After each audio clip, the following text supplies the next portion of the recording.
Hello, children. So, enemy, I don't think so. We are going to complete it today, and perhaps we can. But थोड़ा लंबा सा है बेटा, अभी थोड़ा सा और बचा हुआ है. Dr. Sadao asked or he agreed to the proposal of General Takima.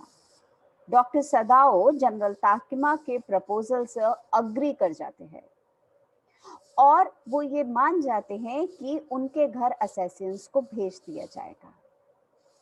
उस दिन जब जनरल बेटा ताकिमा ने बोला आज भेज सकता हूँ और what ever which ever day you decide, 2-3 दिन में कभी भी तुम बोलोगे तब मैं भेज दूंगा. और ऐसा कह के बेटा जब वो घर आता है तो वो सबसे पहले जाता है एनिमी के कमरे में. एनिमी खड़ा हुआ था और अपने बेटा पैरों पर और कह रहा था बाकी तो सब ठीक है पर सिर्फ मुझे यहाँ पर थोड़ा सा स्ट्रेच हो रहा है, थोड़ा पेन हो रहा है.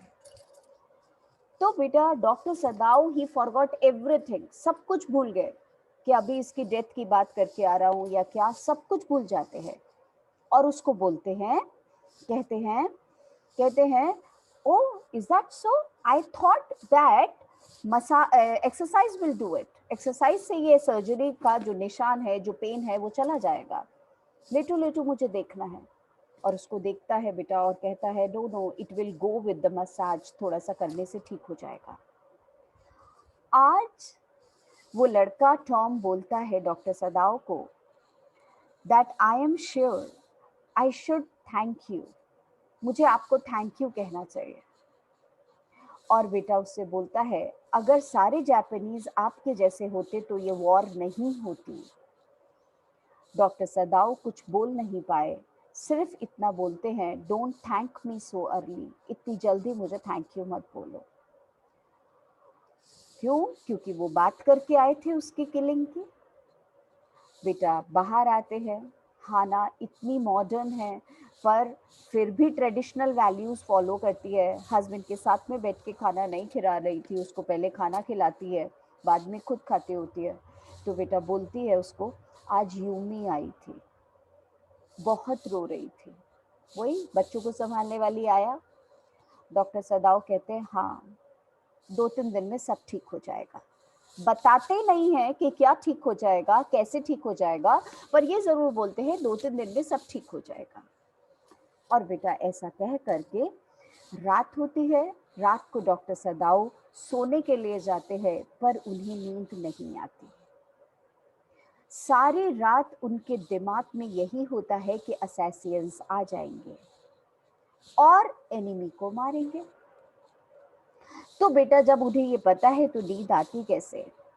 तो उन्हें बार बार में ऐसा सुनाई देता है कि गार्डन में रखा हुआ कोई पत्थर ऐसे ऐसे हिल रहा है, किसी ब्रांच की आवाज आ रही है टूटने की.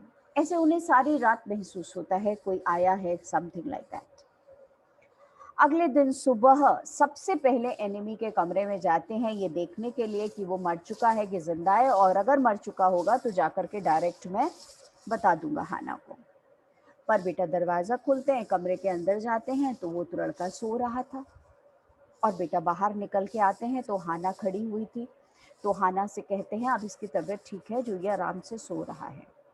हाना वही रिफ्रेन, वही लाइन रिपीट करती है क्या करेंगे हम इसका, कब तक रखेंगे इसको अपने घर में. डॉक्टर सदाओ कहते बस 1-2 दिन में सब ठीक हो जाएगा. सेकेंड नाइट, दूसरी रात होती है. अब बेटा जैसे तुम्हारे सिलेबस में एक चैप्टर है डीप वाटर, उसमें विलियम डगलस 3 बार डूबते हैं, वैसे ही डॉक्टर सदाऊ 3 नाइट्स वेट करते हैं असैसियंस का. तो अगर ये लॉन्ग आंसर में आ जाए तो घबराना नहीं, और इसको मैंने नोट्स में अलग अलग पैराग्राफ में लिखा हुआ है तो वो भी तुम ध्यान से देखना कि क्या हुआ. तो बेटा सेकेंड नाइट को जो है वो डॉक्टर सदाओ फिर से सोने की कोशिश करते हैं पर नींद नहीं आती. और बेटा उस दिन जो है वो थोड़ा हवा चल रही थी, it was a windy night. खिड़की दरवाजे जो है वो थड़ थड़ हो रहे हैं. और बेटा साथ में जो है वो ब्रांचेस वो गार्डन में ऐसे हिल रही हैं, आवाज़ें आ रही हैं. हाना कहती है बहुत तेज दरवाजे बंद हो रहे हैं, मैं जा कर के वो एनिमी के कमरे का दरवाजा बंद कर दूं, क्योंकि वो हिल रहे थे ना हवा से। तो डॉक्टर सदाऊ कहते हैं नहीं, उसकी तबीयत ठीक है, उसे करना होगा, वो खुद बंद कर लेगा। क्यों? क्योंकि वो तो पैक्ट साइन किया था, वो तो उसको जनरल ताकिमा को बोला था दरवाजा तो उसका खुला रखेंगे कमरे का। तो डॉक्टर सदाऊ को लगा अगर लेट सपोज वो आएगा तो फिर असैसियंस तो दरवाजा कहीं बंद ना मिले, इसलिए। अब बेटा अगले दिन सुबह फिर एनिमी के कमरे में जाते हैं, तो बेटा वो ठीक ठाक था बिल्कुल, अभी भी कुछ नहीं हुआ।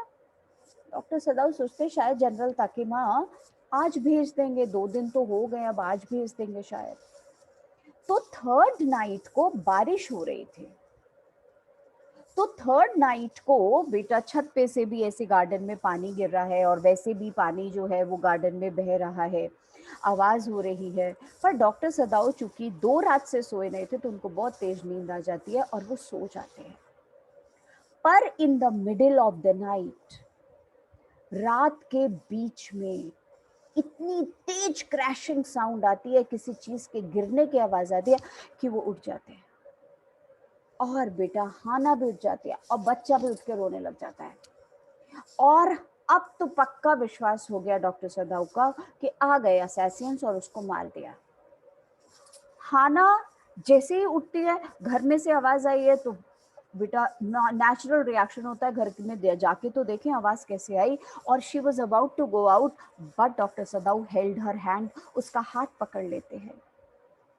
और डॉक्टर सदाऊ का चेहरा बिल्कुल पीला पड़ा हुआ है डर से, और कहते हैं don't go out, don't go out, बाहर मत जाओ। और हाना भी, she also got the infection of her husband, और वो बाहर नहीं जाती, चुपचाप सो जाती है। तीनों सो जाते हैं। बेटा सुबह जैसे ही नींद खुलती है, डॉक्टर सदाऊ उसके लड़के के कमरे में जाते हैं और देखते हैं वो वहीं पे है। और तो और खड़ा होके ऐसे कर रहा था, yes I am feeling joyous, I am feeling good.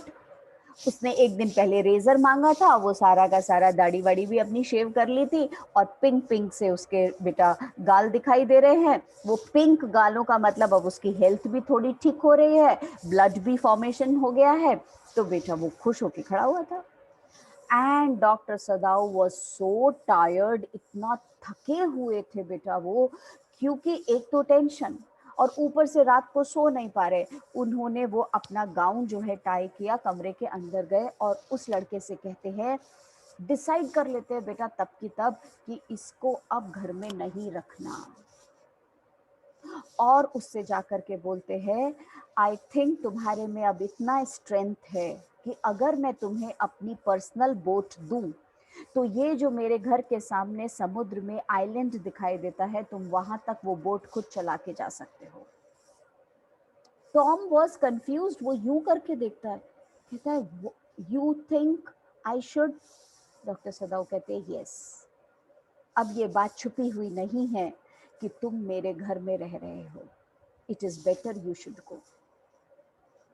और इतना कह के बेटा वो कमरे से बाहर आ जाते हैं। उस दिन, now this is very important ना, एस्केप प्लान कैसे बनाया डॉक्टर सदाऊ ने, उस एनिमी को कैसे भगाया। तो बेटा उस दिन वो क्लिनिक जाते हैं, पर सारे टाइम वो सामान इकट्ठा करते हैं। वो एनिमी के लिए बेटा एक ओल्ड पॉन शॉप से, वो जो सेकंड हैंड गुड्स होते हैं, पैकेज्ड वाटर, फूड, ब्लैंकेट, ये सारा सामान खरीद के, जो उनकी पर्सनल बोट थी, डॉक्टर सदाऊ की अपनी बोट थी, उसके अंदर सब कुछ रख देते हैं। और शाम को बेटा घर आते हैं और आकर के उसके एनिमी के पास जाते हैं और उसको बोलते हैं कि देखो, अब ये एस्केप प्लान सुनो क्या क्या किया। बोट में सारा सामान रख दिया है, और बेटा उसको समझाते हैं ये जो सामने आइलैंड है ये बारिश के दिनों में डूब जाता है, इसलिए इस पे कोई रहता नहीं है, पर आजकल बारिश के दिन नहीं है तो ये आइलैंड बिल्कुल सेफ है रहने के लिए। तुम वहां पे चले जाना बोट में बैठ के, मेरी वहीं पे रहना। जिस दिन तुम्हें कोरिया की फिशिंग बोट दिखाई दे, तो उसमें बैठ के आप कोरिया की तरफ निकल जाना। पूरा उसको प्लान समझा रहे हैं, सिर्फ कोरिया की फिशिंग बोट में बैठना, क्योंकि वो वहां से गुजरती रहती हैं। खाना मैंने रख दिया है, पर अगर वहां रहते हुए टाइम हो जाए और तुम्हारा खाना खत्म हो जाए तो तुम जो समुद्र में मछलियां हैं वो पकड़ के आइलैंड के पास से खा लेना, पर कुक नहीं करना। अगर मछलियों को कुक करोगे तो वो जो फायर से स्मोक उठेगा उससे सोल्जर्स को पता चल जाएगा कोई उस आइलैंड पे रह रहा है। और अगर तुम उस आइलैंड पे रह रहे हो और ठीक ठाक रह रहे हो तो उस आइलैंड से खड़े होके मेरे घर के वरांडे की तरफ ऐसे करके टॉर्च दिखा देना शाम के टाइम, जब सूरज डूब रहा होता है। रात को नहीं, पकड़े जाओगे। और जो टॉर्च ऐसे करके तुम ऐसे दिखाओगे, एक बार तो मैं समझ जाऊंगा कि तुम वहां पर हो, ठीक ठाक हो। पर अगर तुम्हारा खाना खत्म हो जाए और तुम्हें खाना चाहिए हो तो 2 बार ऐसे ऐसे करके दिखा देना, और 2 बार दिखा दोगे तो मैं खाना वहां पहुंचवा दूंगा। और इतना कह के डॉक्टर की अपनी पर्सनल टॉर्च थी, जिसे फ्लैश लाइट बोला है, वो उसके हाथ में दे देते हैं। देना नहीं चाहते थे क्योंकि वो खुद यूज करते थे, पर फिर भी उसे देना पड़ा। और बेटा अब उसको जापानीज ड्रेस पहनने को देते हैं, और उसके बाल जो ब्लॉन्ड होते हैं ना, गोल्डन, तो उसके बालों के ऊपर ऐसे करके एक कपड़ा बांध देते हैं काले रंग का, ताकि दूर से भी ये बाल चमके नहीं तो किसी को पता ही ना चले कि ये अमेरिकन है, क्योंकि जापानीज के तो बाल ब्लैक होते हैं। और बेटा उसका हार्ट बीट्स, उसका पल्स सब चेक करते हैं। थोड़ी तेज तेज सी चल रही थी, पर उन्हें पता है कि डर की वजह से चल रही है। और बेटा उसको सारी बातें समझा करके दरवाजा खोलते हैं और कहते हैं जाओ। डॉक्टर सदाओ जैसे ही उसे जाने को कहते हैं, वो हाथ मिलाता है उनसे और थैंक यू कहता है, और कहता है you are saving my life for the second time. Surgery करके बचाया और अब बचाया। डॉक्टर सदाओ कहते हैं no, I am not saving your life, it is very inconvenient for me to keep you at my home, that is why I am making you escape. तुम्हारे यहाँ रहने से मुझे तकलीफ है, इसलिए तुम्हें भेज रहा हूँ। बेटा इसके बाद वो उन्हें, तो आपको मालूम ही है that he was a kind man, इसलिए उन्होंने उसको बचाया। और बेटा वो चला जाता है नीचे तक। उस दिन दरवाजा बंद करके जब डॉक्टर सदाऊ सोते हैं, then he had a good sleep. Enemy चला गया, पर जनरल ताकिमा को जो पता है कि डॉक्टर सदाओ के घर में एनिमी छुपा हुआ है, अब क्या होगा, that has to be studied, but in the last class. Let us read till here, बेटा। आज जो हम पढ़ रहे हैं उसमें लिखा ही हुआ है, on the first night doctor Seward slept badly, paragraph change करके, हाँ, he woke up time and again, बार बार उठ रहे थे, thinking he had heard rustling footsteps. बेटा रस्टलिंग का मतलब होता है walking on the leaves, walking on the